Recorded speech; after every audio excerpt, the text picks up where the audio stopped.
So pizza on the East Coast, totally different than the Midwest, or I think anywhere else, especially my neck of the woods with the trays, the square pizza. It's just different. I like Rocky Road Cocoa, so I'm a fan. I feel you. And what's similar to is Rocky's is a sweet sauce, and I think a lot of we call it red pizza because there's different varieties out east. That red sauce is sweeter. There's differences with the cheese blends, but the crust, it's just.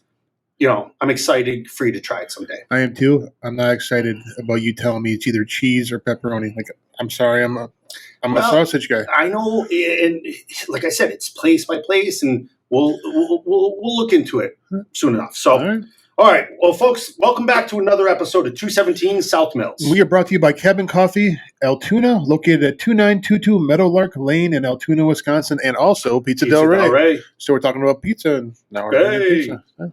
I love Forget pizza. about it. Yeah, we're not doing that.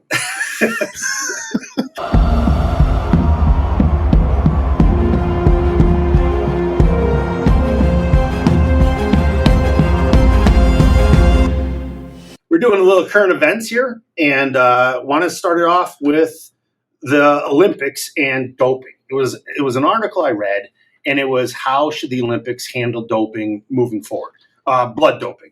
So to me, that covers like two. It covers two different things for me. For me, one is like a steroid or any type of steroid.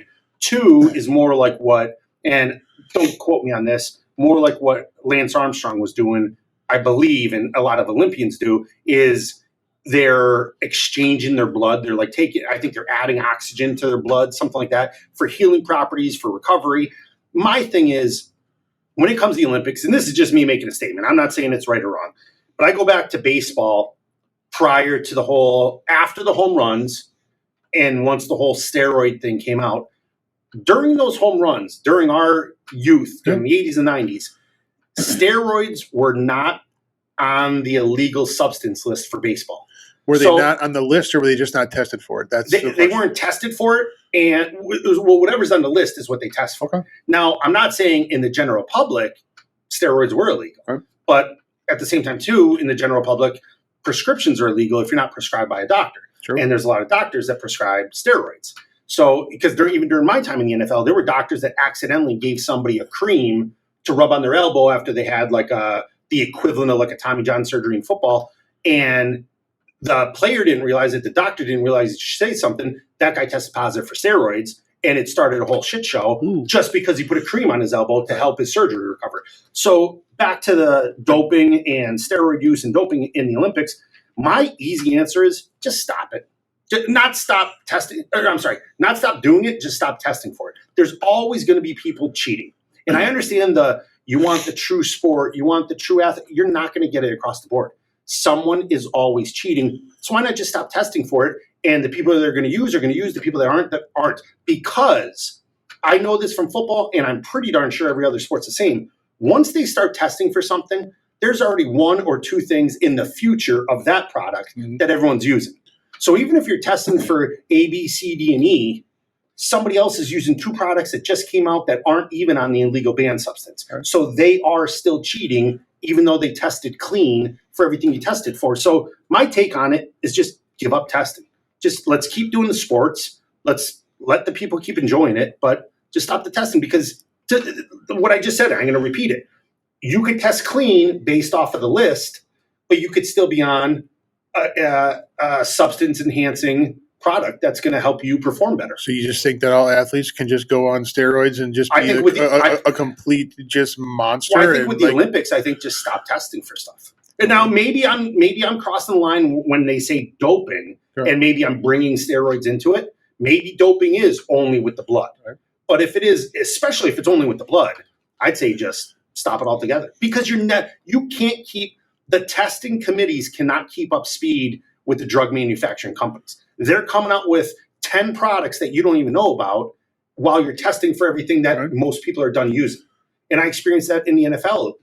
And the perfect example is ephedrine. Yep.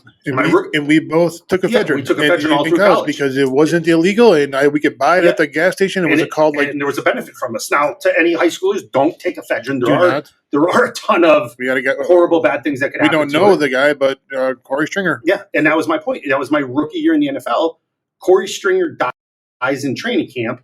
And the root cause, I think it was heat exhaustion or whatever, the root cause of it was he was taking ephedrine. Right. So right away during camp, they go, ephedrine's going to be banned. The next day, next week in the locker room, everyone's still taking ephedrine. I'm like, I go up to our player rep and I go, what's the deal? I thought it's banned. He goes, no. It won't be banned until next year. They can't just ban it right away. So everybody Corey Stringer died in, let's say, July. And that season went August, September, October, November, December. Super Bowl was probably in January. Everybody took ephedrine that whole time. And then it didn't get banned until like March 30th of the next year. So that's my point is, and then when it did get banned, there's another substance that everyone's going to take next year because ephedrine's on the list. Gotcha. So now once ephedrine's on the list, now if you take a Sudafed because you got a cold, you got to notify your team, hey, basically the term is you're going to piss hot because I'm taking a cold medicine. And if you don't notify them, then it is considered a positive test. So your stance is no matter what they ban, there's always going to be something. New products coming out. And I'm not saying you can't. Now, football's different because steroids are included on that list. Right. But football, I don't think could stop it. I think you have to test because steroids are always going to be tested for. You don't want guys on street drugs. That's another big test in the NFL. Like we don't want the 70s and 80s where guys are doing coke and horrible stuff. Weed is pretty much gone out the window. I mean, they basically don't test for weed in really? the NFL. For the most part, what I've heard is 1 week in training camp, they pick 10 random players to test. 10 guys, and that's it, all season long. Well, me and you both know we've been around testing before. They're picking 10 guys that don't do weed. And then nobody tests positive on the team for weed. Boom, you go the rest of the season. Whoever wants it. I mean, half the states it's legalized anyways, and we don't have to get into that today, but it's legal in most of the states these guys play in. So whatever, that's their choice. But I'm laughing to myself right now because I'm picturing the procedure of our piss test in college. Like, go ahead, let them know it. Yeah. So got randomly selected more than once, and I wasn't a drug guy. I was trying to be a cop, so never really dabbled in anything that was illegal. And like got picked for it, and it's kind of a process. Like especially the NCAA. Yes. When because just so everybody knows, in college, the school tests randomly, but then the NCAA comes in and tests. Yes. And the schools, and there's slightly different tests. And I'll just say the school test, and you could describe the NCAA if you want, or vice versa. But the school test, it's a little bit more laid back. They're choosing who they want to choose. And you basically go in the bathroom and you face the toilet, and the person's behind you, and you fill a cup with urine. Correct. And that's your sample. Yep. And the NCAA is a guy comes and is kneeling about 8 inches from your junk, and is actually watching the urine stream go into the cup, like so close that I can feel his breath. Yes. Like, and the other thing, too, eye level with my junk. I still remember this is the way your clothes had to be. You couldn't you're not unzipping your flyer, just pulling it out. Nipples to knees. Your shirt had to be up to your nipples, and your pants had to be at least down to your knees, so that whole span of your body's exposed. And he's, especially because I think it was right after us is when all those devices and stuff, which is crazy. The Wizinator, how that came out. Like, man, oh man, you're really pushing and stretching it to the bad choice of words, but you're really, I don't even know what word to use. You're really taking a leap if you're using one of those. Yeah. I just remember after like the third or fourth one, I would just walk in there and I just drop my shorts all the way to the ground like I'm a toddler learning to use the bathroom for the first time. I pull my shirt up. I'm like, this is it. And at what point in time, how do you sign up for that freaking job? Who's the guy that sits there and is like, hey, what are you? I'm a urine analysis tester. Observer? Yeah.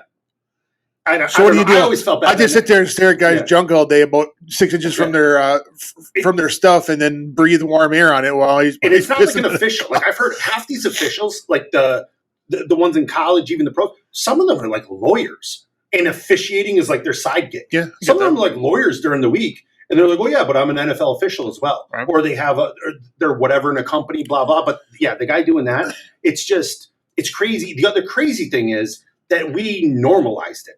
Yeah. You know what I mean? Like we just got to the age where it's like, all right, whatever, do what you got to do. Like we already talked about way back in I think episode 4, the seminary episode, having similar aged girls in college that were still in undergrad testing us during the physical. Like, that was awkward because, like, I was 17, you were 18, and we got like a 19-year-old like feeling our balls basically to make sure everything's okay. But then by the time you get to college with the piss test, it was what it was. Similar to, I was telling a story the other day, and there was a group that were like, tell me something I don't know about the NFL.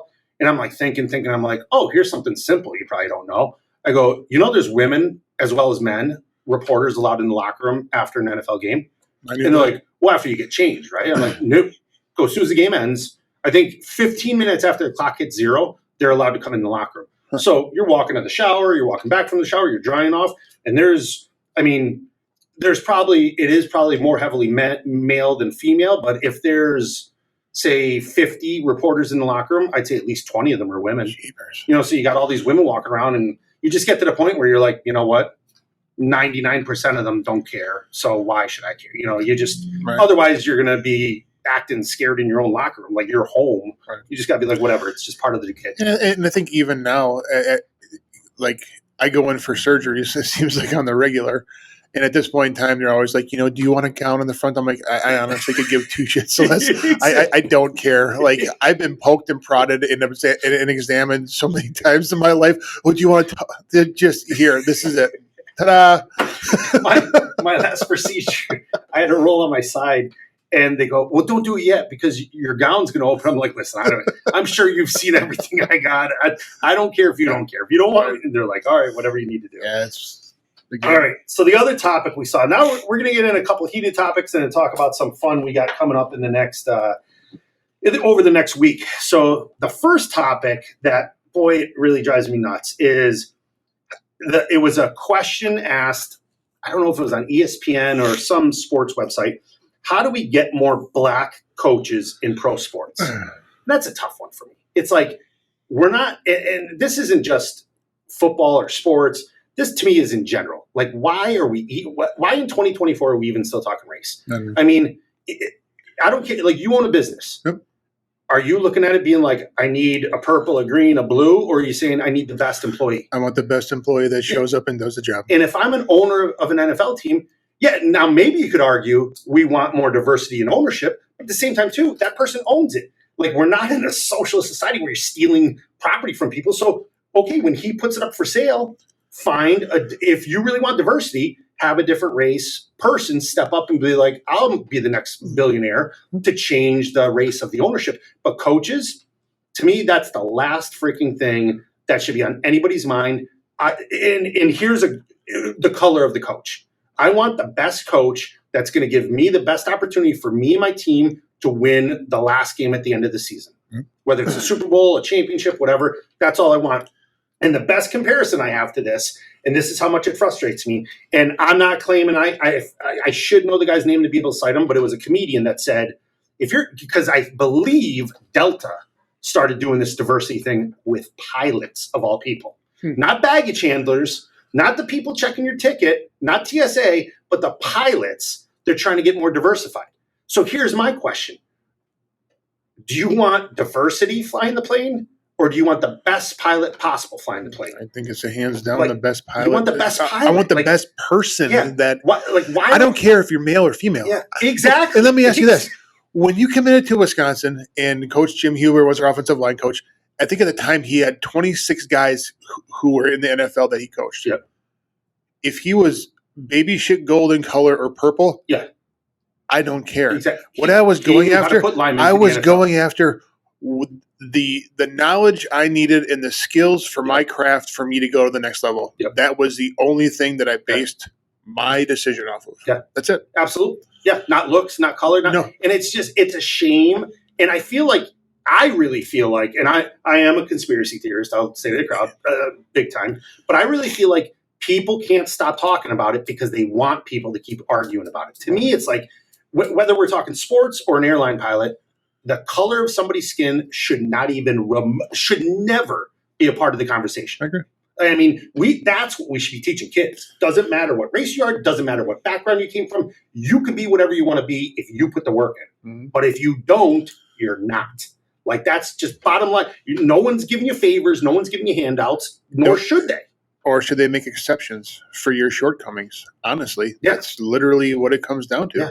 It's like think about us with clothing companies. It's not like clothing companies are like, oh, there's a lot of husky boys out there. Maybe we should make clothes that fit them. No, we had to go to Kmart and Walmart and buy the big husky jeans because I was big boned, Joe. Yeah, and then I told my mom, I said, because she dropped that on me, that you're just big boned, you're not fat, and I'm going, big boned it. Big boned it, and I'm like, I don't think bones jiggle. True. But nobody, I don't know. I think it's just a stupid thing we're doing in the world today. And I think just people need to put their head down, work hard. And I think businesses need to knock this shit off and just hire the best that's out there. And like you said, whether it's man, woman, whatever freaking color of the spectrum they are, I think female and male should not matter. And the race should not matter at all. Agreed. Do every other criteria. Where did you go to school? What are your grades? What are your background? What's your experience? How good are you? If you're the best and all the other boxes check, I don't give a shit about the other stuff. Agreed. So that's that with pro sports. Hire the best. Here's the thing, too. We do it with the product on the field. Yep. You know, there's no equality or diversity on the football field, on the NBA basketball field, on the MLB baseball field. It's the best. Correct. You know, baseball, if you're from South America and you're the best, you're playing. Basketball, football, it's predominantly black. Right. I mean, nobody, and that's another comedian joke. Nobody's arguing to get more white people in the NBA. They want the best people on the court at all times. So do I. Yeah. I mean, it just is what it is. I mean, no one's crying that. You know, it's not like I can understand. Here's the only other comparison I'll make. So the Canadian Football League, this is something a lot of people don't know. On the Canadian Football League, if you play in Canada, and Costa could even touch on this, so many people on offense and defense have to be Canadian. So you can't fill a Canadian team with 11 offensive American players and 11 defensive American. That's illegal. So usually on the O-line, I think like only 2 or 3 out of the 5 O-linemen are American. And like certain positions are all like some of the usually the defensive backs are all Canadian or whatever. Like they do that math to break it up. Now that's different because there's a rule in that league that says, but everything else, it's put the best players out there. And I agree because if you're trying to fill it with somebody because of their heritage. Yeah. Let's say your left tackle sucks and he's from Canada, eh? Yeah. And your quarterback's getting killed. Yeah. And you got a guy, that's much better, but you're trying to just – there's so many things in sports to worry about. That is the last freaking thing that you should worry about. And I laugh, and not to harp on this. This is what frustrates me is people like me and you, we were never given anything in our life. We worked and earned everything we were given. And now it's just like preached, like this should be given to you and this should be more balanced. And no, just like here's the best quote I ever heard that my mom said to me when I was a kid: shut up and work harder. Yep. That's all we should tell them people. Yep. You're complaining, shut up and work harder. Yep. You're not getting the job you want, shut up and change your degree. Yep. Do a degree you're going to get paid for. Like it's I don't understand how it's so simple. Maybe we're just getting old and think we're getting wiser. No, we're not. We're just getting older. That's it. So we have a brand new drink. First time that we're launching it here is in May. It's called the Lavender Buzz. Lavender Buzz. And Lavender Buzz. It features our white coffee, lavender syrup, and topped with honey. So people ask me, what is white coffee? Here's what it is. I promise you it's 100% coffee, and it is not treated with chemicals. It is not bleached. It is all natural. It doesn't have that really deep roasted flavor. Some people love coffee. Some people hate it because of the way it tastes. If you like caffeine and you want an actually healthier source of caffeine other than, Red Bull or any of the other drinks that aren't great for you, and I can't rip on them because I also drank them when I was in law enforcement to stay awake. So, but this has that more of a smoother, nuttier flavor. It's got more caffeine content. And so you get a buzz from the caffeine or the buzz from the honey. Like that? I like that. Little twofold. There you go. And I'm telling you, when you start off with that lavender buzz, I want like a bass jazz guitarist behind you playing in the background. The lavender buzz. All right. So the other touchy topic. Yeah, wow. I'm not sure if you're trying to piss off all of our fans today, Bill, but I'm looking at your list here, and here we go. All right. So it's and this isn't my questions. This is what I took it off this week. What popular things were in sports? What's behind the gender pay gap in sports? The gender pay gap. We won't even get into that in society. Deep exhale. Yeah, we won't get into that. But there's many videos and articles that explain the lack of pay gap in society, but gender pay gap in sports. Between women's sports and men's sports, it is a fact. People, especially women, do not watch women's sports. Women don't go to NBA basketball games, WNBA basketball games. Women don't go to softball games. Women don't go to those sports. The women that like sports, majority, like men's sports. Mm-hmm. And men don't care for women's sports. They like men. And it's because it's faster, more powerful, all that stuff. That's the pay gap. The women aren't putting butts in the seats. They're not selling jerseys. They're not selling tickets. Now, some of them put out a really good product. And I think what's dramatically going to change is somebody we became a huge fan of, Caitlin Clark. Yep. I think she's blowing the women's sports out of the water and setting a standard that if we play better and something, like not that there's not good women athletes out there, but something about her maybe is the timing, obviously the deep threes, the record she got, stuff like that. And just, I think that camaraderie with that friends group out of those starting five, it was just like the stars aligned with them, and it just everything became something special, and it became a nationwide story. I mean, and I really think she has the power to change at least the WNBA. Maybe not; it's not going to do a 180, but she's got the ability to help that sport. And the other thing too that pissed me off, not hating on women, but pissed me off with the WNBA draft, was all these veterans in the league that are really good WNBA players are bashing her the whole week of the draft. Yep. And I'm like, you should be welcoming her with open arms. Because then maybe you'll get more viewers and more butts in the seat. More viewers, more money. Maybe more you'll merchandise. Get the next shoe deal. Absolutely. Maybe you'll get the next sponsor. Like this girl's coming out of college. She's a State Farm commercial. Right. She has a shoe deal. That. Maybe you'll be the next because she proved it. She proved she could play. Now she's got more people watching you, and it's going to help you. Like I did not understand. It's almost like women get mad. Like this question comes up: why aren't women making as much as men in sports? But then women are getting mad when a woman's getting paid.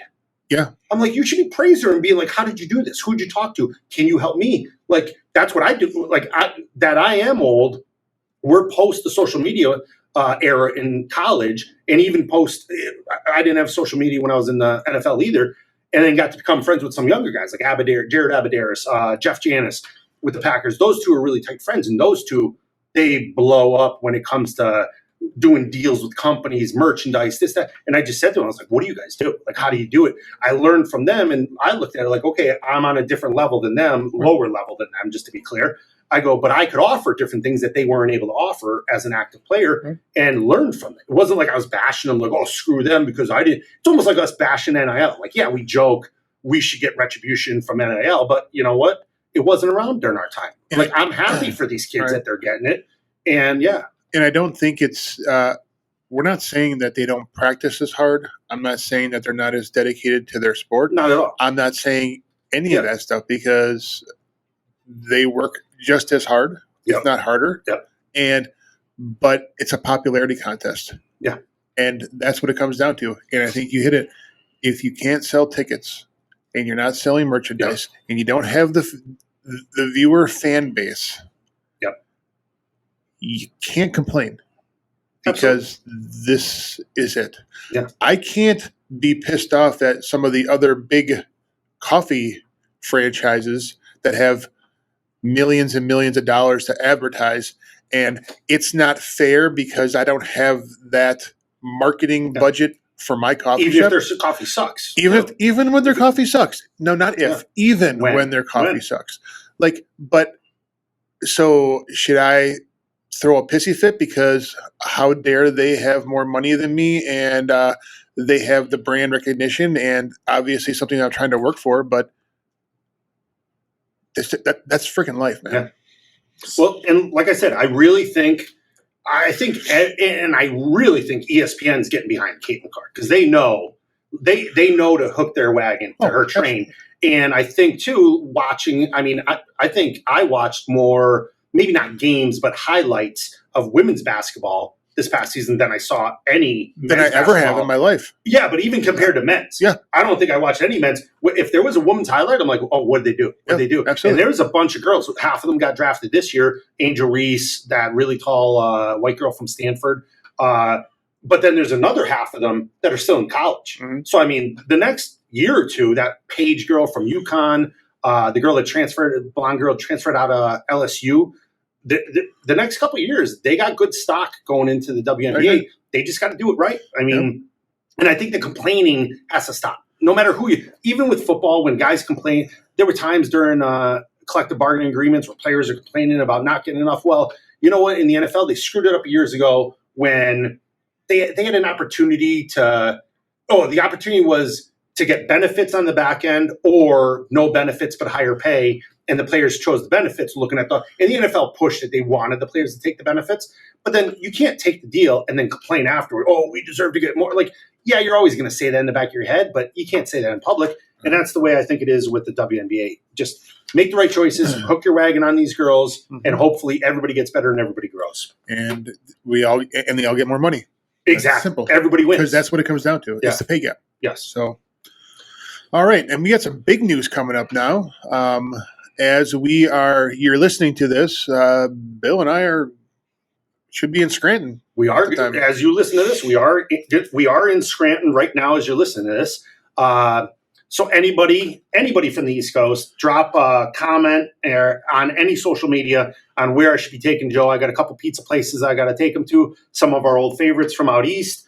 We're hoping Laura Tylenol, my sister, she's been talking some smoke, saying she wants to be on a podcast. Yeah. So we're going to have our equipment. We're going to see if she's going to take the challenge and come on the podcast, talk about some of her visits to Wisconsin, talk about some of the away games, the Rose Bowl that she was at, some of her experiences. And the other thing, as you're listening to this podcast, just a couple days ago, we made our trip out prior to coming to Scranton out to Pittsburgh to visit with another former teammate, offensive lineman, and friend of ours, Dave Costa. And we don't know for sure right now, but we're hoping we have a exciting venue that you're going to be seeing where the podcast is taking place. And also, we got to get Joe. I wanted to look up the name of the sandwich before we went on the air, but I forgot. It's the Pittsburgh sandwich that became famous with putting everything on the sandwich, the French fries, coleslaw, like all that stuff, all stacked on. Pittsburgh invented it. They showed it on TV years ago during a Pirates game, and then it sort of took the nation by storm. Sure. So whatever, either Dave and I, or I'll take you there at some point when we're in Pittsburgh. But yeah, so right now we're in Scranton, so don't come try and find us because we're going to be hiding from everybody. But let us know, drop a comment where we should go and where I should take Joe for pizza. Yep. So Joe's a big deal with the pizza. I was trying to explain. On the East Coast, one, we have trays. I was explaining that to him. And then two, I know Joe is a big sausage fan. And I don't mind that in Wisconsin. In Wisconsin, probably the number one pizza most people choose is a Supreme, which I know you're not going in a pizza place in Scranton or the East Coast asking for a Supreme. They don't. Can I ask for pineapple? They'll kick you off. And then tell them I know you, that I'm here with you. They will kick you. I'll kick you out, then they'll kick you out. But I said to Joe, I'm like, I don't even know if some places do sausage because my whole time growing up, it was plain, or it was pepperoni, or it was mozzarella on the pizza, or it was a white pizza like down in Old Forge. Okay. So well, I mean, we could maybe try. I told them maybe we'll ask for, could we do sausage on half the pizza, and hopefully we don't get yelled at. I'll like slide a 20 when I ask the question, like. Please, no disrespect, but my friend here. I'm going to walk in there like you walk over here.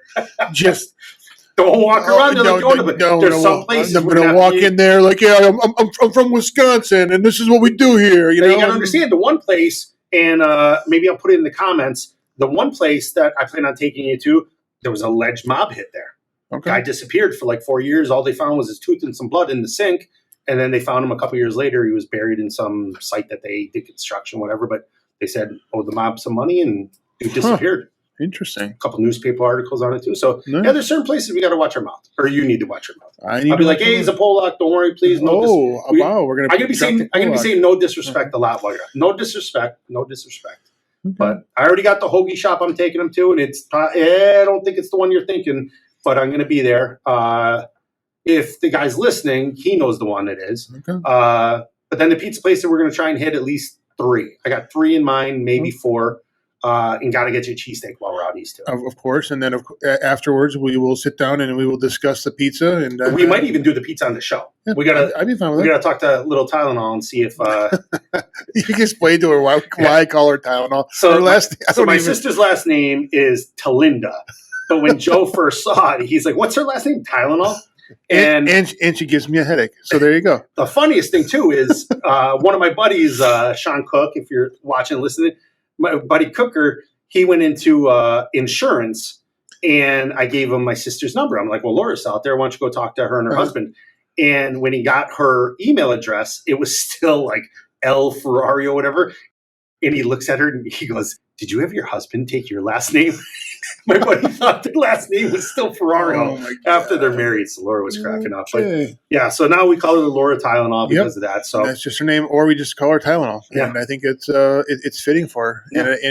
And she busts my balls all the time. So for me to do it on the podcast, especially, I feel it. And we'll see if she has the storm on. She talks a big game, just like somebody else I know in that family. Who else talks a big game? Oh.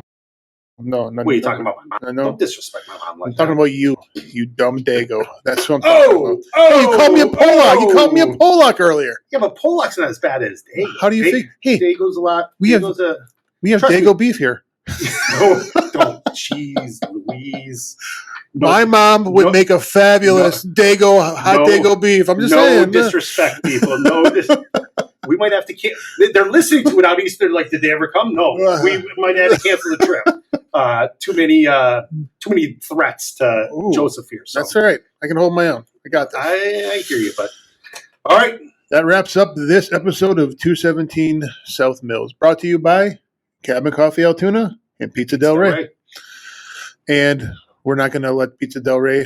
They're always going to be number one in our hearts. Absolutely. Number one in my hearts. Number one on the show. We're just talking about an experience. It's like anything else. I mean, hey, Cabin Coffee is my favorite coffee, but I don't know if I go to Italy and have an espresso, I might like the espresso. But Cabin Coffee. How dare you? I'm just saying I might like it. I didn't say it's my favorite. I might. Whoa. How dare you? Well, see, now you're jumping the gun. Well, I just said hanging around you. I may enjoy it. You may enjoy but Cabin Coffee is still my favorite. Just want to make sure. So my thing with Pizza Del Rey, we love Pizza Del Rey. Right. I love Pizza Del Rey. You love Pizza Del Rey. They have a freaking breakfast buffet. If you time it right, you can have breakfast and pizza all in the same sit there all day. Absolutely. Now, I don't know if he's going to come out and try and double charge us. No, not us. Not us, but somebody else. You might have to pay twice if you sit through both. But my point is, we're hoping that Joe enjoys the pizza out east. And I feel like I will because you've talked enough about it. And I don't doubt heavy, husky people's opinion on food because, let's face it, they know where all the good food is. So, yeah. All right. Thanks a lot, folks. We'll see you next time. See you next time. Thank you for listening to Joe and I today. We hope you enjoyed your time with us. If you like what you heard, please give 217 South Mills a 5-star rating on Apple Podcasts. Go tell your friends about us. Like and follow us on Facebook, Instagram, X, TikTok, and YouTube. I'd like to thank Cabin Coffee Altoona for sponsoring us. Everything is always better at the cabin. See you next time. And remember, folks, Red has to run.